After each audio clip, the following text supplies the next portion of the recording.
The Service Stabilitrak light on your Chevy Equinox can be cleared right now by performing a quick system reset. We will fix this by turning off the ignition, letting the computer modules power down for 15 seconds, and performing a manual reset using your traction control button. Pull your Equinox over to a safe location and shift the transmission into park. Turn the engine completely off and remove the key if you have a traditional ignition. Open the driver's side door and close it to shut down the retained accessory power.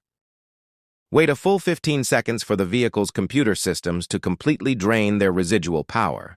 This allows the electronic brake control module to reset its temporary memory banks. Start the engine back up normally. Locate the traction control button on your center console. Press and hold this button down for 5 full seconds. You should see the Driver Information Center display a message saying Traction Control and Stabilitrak are disabled. Press the button one more time to turn the system back on.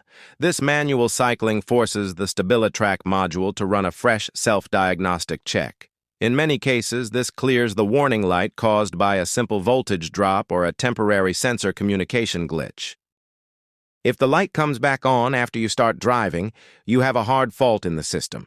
The most common causes are a dirty ABS wheel speed sensor at one of your wheels, a failing steering angle sensor, or a dirty throttle body. You will need to plug an OBD2 scanner into the port under the dashboard to read the exact fault code pointing to the failed component.